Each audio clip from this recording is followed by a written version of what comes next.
someone's scared of snakes, show them snakes. If someone's scared of failure, make them do stand-up comedy. At least this is the conclusion I came to after years of not responding to traditional treatments for my anxiety disorder.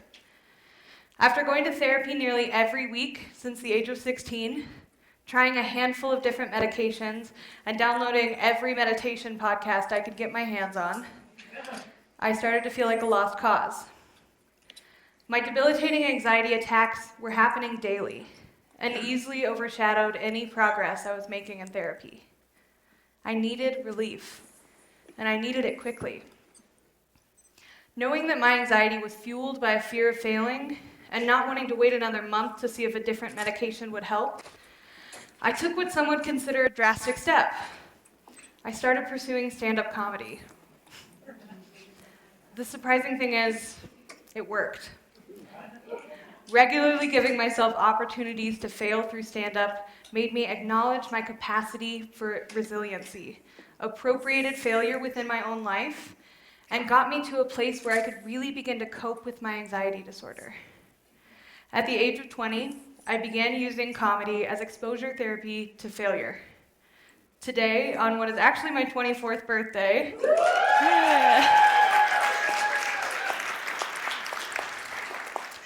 I'll be discussing the potential of comedy as a therapeutic tool and the healing impact of embracing failure. So most of us are familiar with feeling anxious. It's inevitable and usually occurs around specific stressors. Big job interviews, final exams, realizing you're getting pulled over.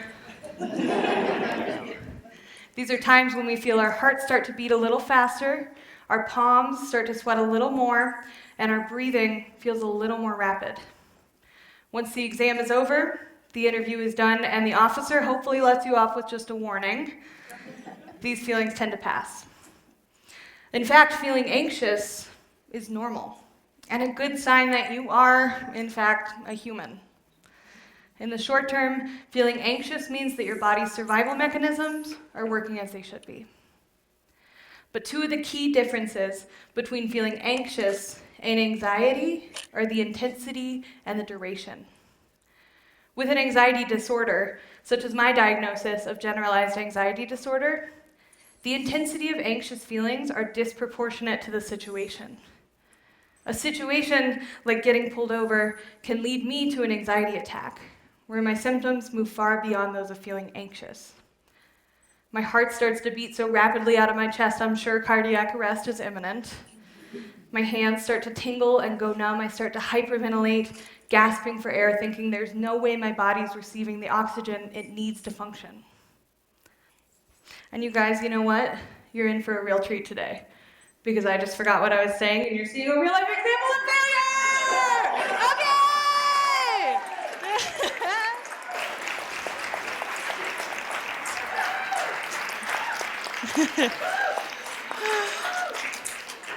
All right, let's get back to the real stuff. Oh man, okay.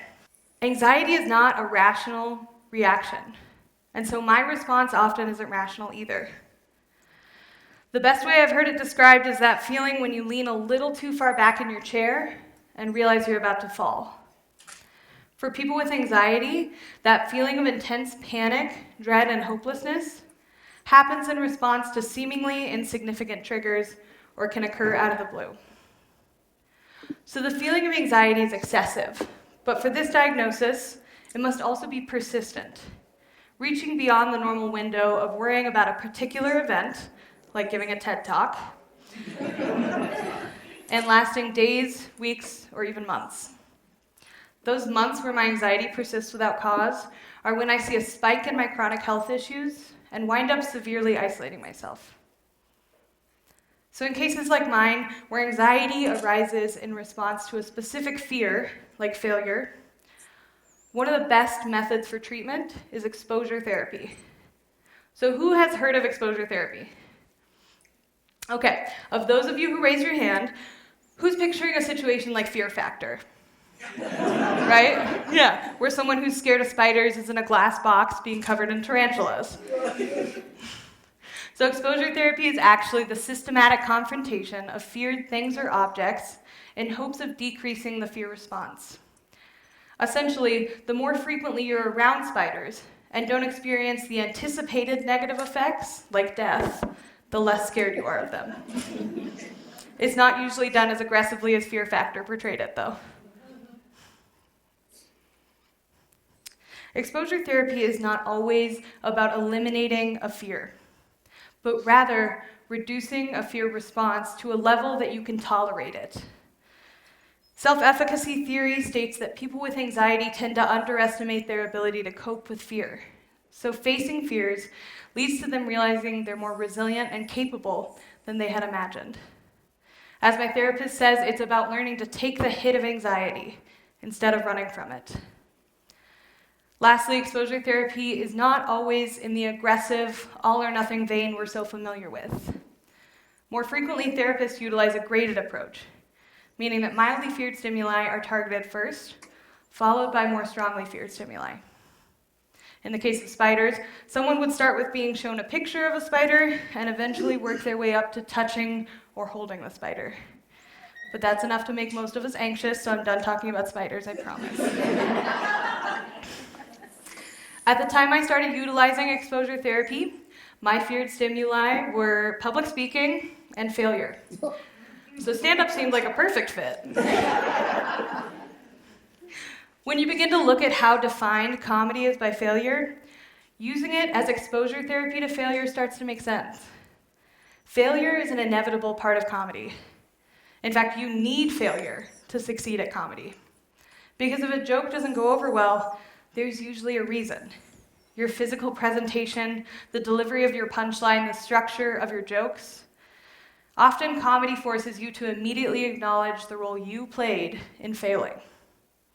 And in this case, failure can directly lead to improvement. But sometimes within comedy, you're not responsible for a joke not going well, and you have to consider that factors outside of your control caused you to fail. The audience wasn't ideal. They didn't feel comfortable laughing loudly. The lineup of the show, the night of the week, the sound system, or even the temperature of the room can turn a good set into a bad one.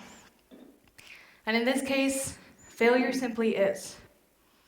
It highlights the overarching inevitability of failure. But part of the success of comedy as a genre is that unless you're regularly attending amateur open mics, you don't see the failure that's so characteristic of it. We see the Netflix specials, but we miss the 40 city tours leading up to them, where the same jokes that killed the night before bomb in front of a slightly different audience. We think some people are just naturally that funny, without seeing the notebooks full of shamefully unusable jokes. Comedians practice the cadence and delivery of a joke over and over until we get it just right, which means over and over, we're met with reactions we didn't want or expect. I knew that failure would not only be inevitable, but welcome and expected within stand-up comedy. A phrase new comedians hear often is pay your dues, meaning you have to do these awful shows where you're probably not going to succeed because it's what we've all had to do. You have to earn it. So new comedians seek out stage time to improve even when we know it will lead to failure. A few years ago, I took a gig performing between a DJ and a famous rap group. It did not go well. I wound up getting booed off stage and replaced by a hula hoop contest. But even at the time, that wasn't a gig I expected to go well, because I knew they'd chosen me, a gay feminist with mostly clean material, to open for a notoriously misogynistic rap group. But stage time is stage time. Because it takes time to work up to bigger gigs, comedy made graded exposure therapy very realistic. I started small, with a 3-minute set at an open mic where I read my jokes word for word off of a piece of paper in front of me. I remember speaking at about the same volume as the paper shaking in my hands, stuttering over my words, losing my place, and feeling so scared of people seeing me fail, I don't think I looked up once. In retrospect, my first set was awful. But it didn't feel that way. And maybe that was the pride of probably prematurely feeling like I could claim the title of comedian, or just knowing I did something I didn't think I could. For the first time in years, I felt seen as something more than someone with anxiety. So I kept going. A few weeks later, I moved on to 5-minute sets where I had detailed notes about my jokes hiding on the stool in front of me. At this point, I started to notice my focus shifting. Shifting from the fact that I had failed to the fact that I was becoming a part of a community where failure was a rite of passage. A few months after that, I started doing 10-minute feature spots where I just had the titles of jokes written on my hands, and eventually wound up doing 30-minute headlining spots with my sets memorized.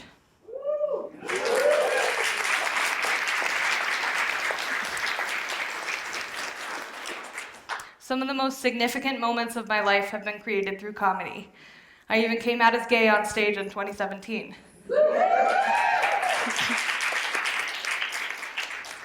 But this is not a story of how I overcame all my fears, broke the rules, and effortlessly obtained huge success in comedy. I still fail at comedy all the time. And if you saw me perform last Thursday night, you know that to be fact. But for the first time in years, I found something I loved, where the enjoyment didn't come from being the best. It came from doing it over and over, even though over and over I was terrified. I was regularly experiencing the thing I feared the most, and I was regularly surviving it. Comedy allowed me to acknowledge my capacity for resiliency, and it allowed me to experience failure in a setting where failure was normal. No monetary investment was required. I was surrounded by a supportive community of other comedians, and I could seek help for my mental illness without people knowing that's what I was doing.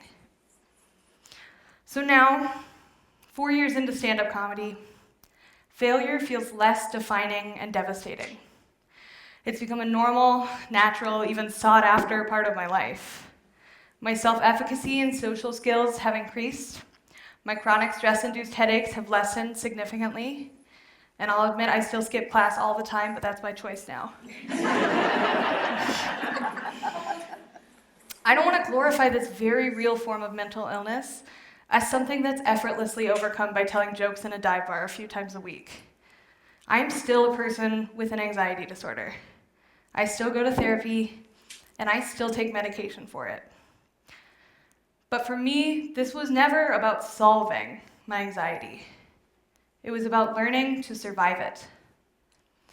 Comedy has not only allowed me that opportunity, but continues to remind me it's okay to be creative in your approach to coping. So if someone's scared of snakes, show them snakes. If someone's scared to fail, let them fail. Seek out failure, but aim to fail like a comedian, dramatically and repeatedly. Thank you.